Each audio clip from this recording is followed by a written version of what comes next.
Hello everyone, welcome back to my new video.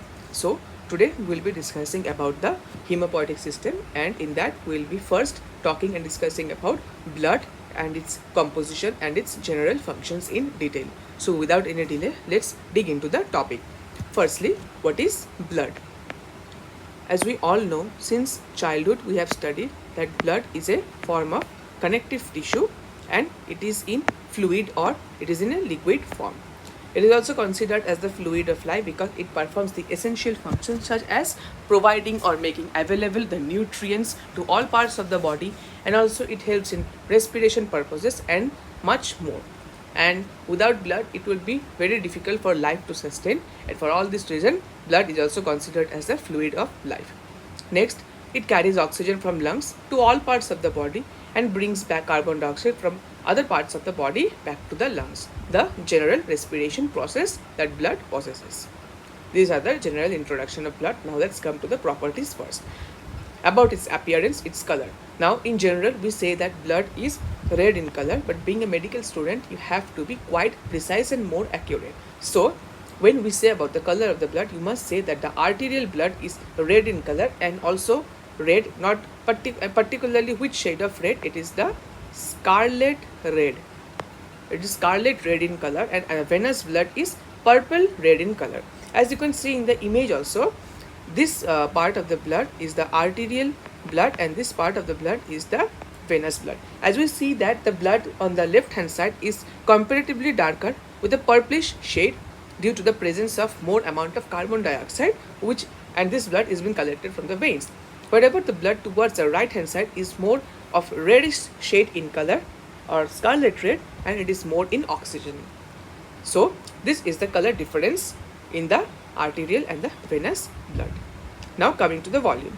In general, 5 liter is the average volume of blood that is present in the body, and however 450 ml is the normal count in a newborn baby, and however 4.5 liter is the normal or average count of blood in a female. Now coming to the specific gravity. Now the total specific gravity of blood is ranges from 1.052 to 1.061, whereas the blood cell the specific gravity ranges from 1.092 to 1.101, and the plasma levels specific gravity ranges from 1.022 to 1.026. Now coming to the viscosity. Blood is 5 times more viscous than water. And why it is more viscous than water? Because in general water is almost plain, though it contains some minerals, but still it does not have much in it. But however, blood is composed of various formed elements such as a red blood cell, plasma protein, the WBC, and also other structure. Due to all this structure, they have more surface area, as a result of which they have more viscosity. That is why blood is more viscous than normal water. And how much? By 5 times. Now coming to the composition of blood. Firstly, grossly, blood is mainly formed or can be grossly divided into two components. Firstly, the formed elements, and secondly, the plasma. Now let's discuss the plasma in detail first. What is plasma? In general, in short, the plasma is a straw colored clear liquid part of the blood.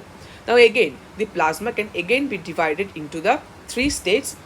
Firstly, the solids, which constitute 7 to 8% of its component, the water, which constitute a major and a vast 92 to 93% of its component, whereas the gases mainly includes the oxygen, carbon dioxide, nitrogen, or there can be other forms of gases like well.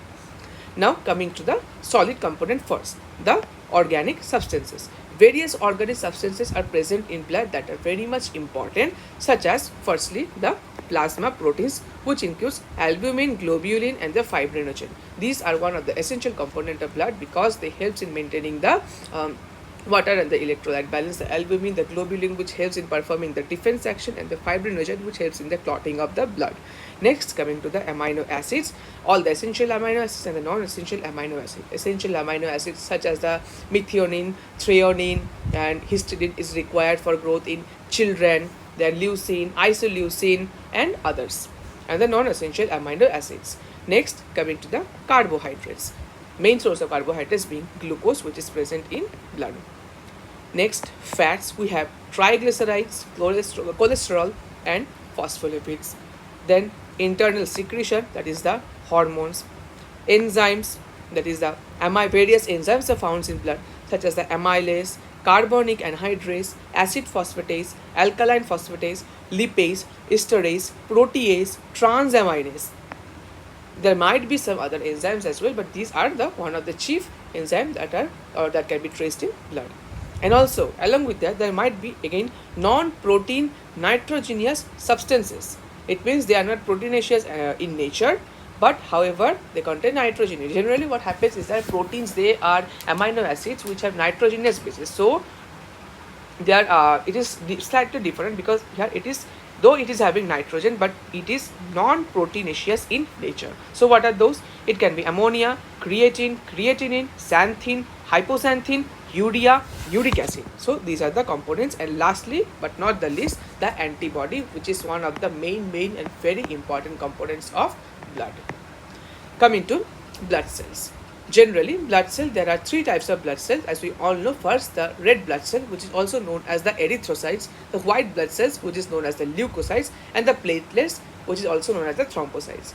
I have given a small picture giving an illustration of what all of them looks like. Firstly, the erythrocytes. If we see this disc shape concave structure is what the normal shape of RBC is, and this white colored silver spiky like structure is the leukocytes or the WBC, and the small this yellow structures are the thrombocytes or platelets. Next, coming to the important part, which is serum.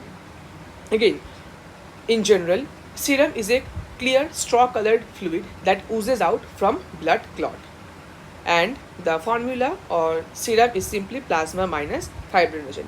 Let's give you an understanding about why serum is so much important.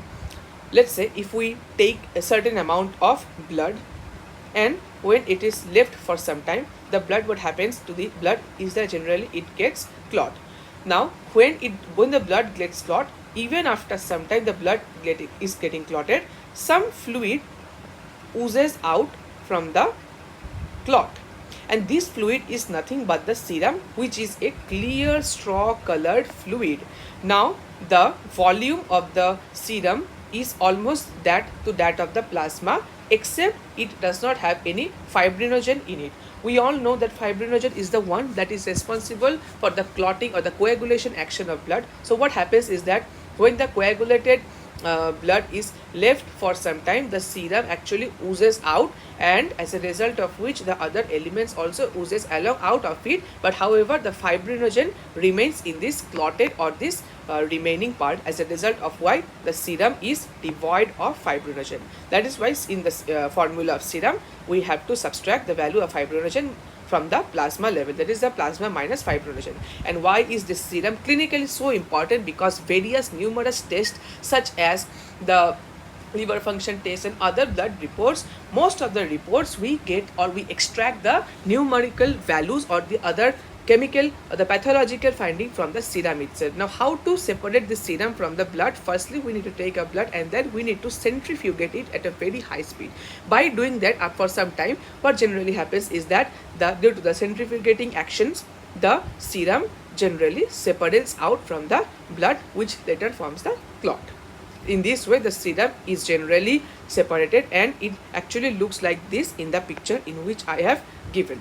In the lower portion, this is the clotted blood, and in the upper portion, this straw colored fluid is nothing but the serum.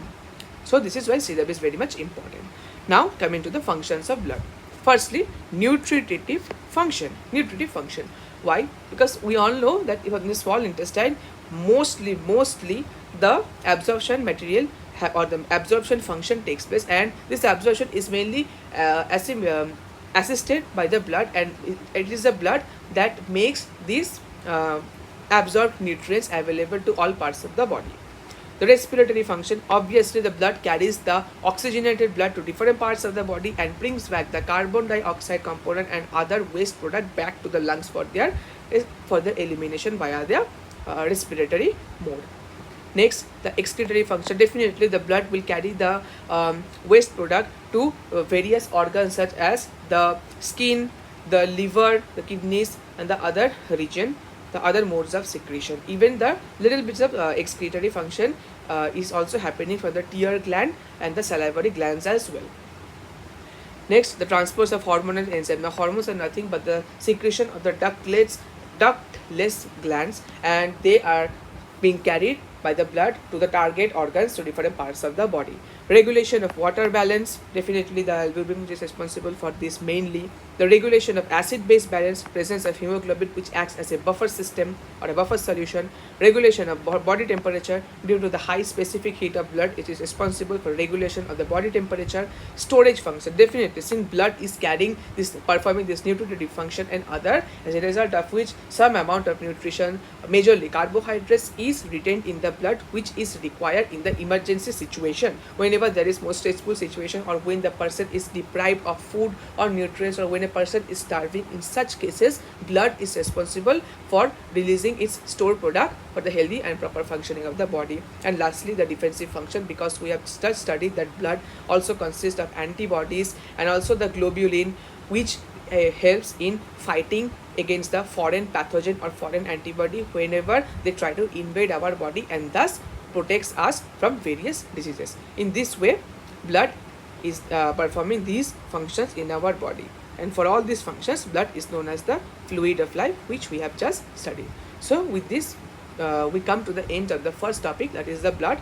In the next, we will be discussing the hemopoietic system in more details. If you have any query regarding this video, do let me down in the comment section below, and do share it with your families or friends who are studying this right now.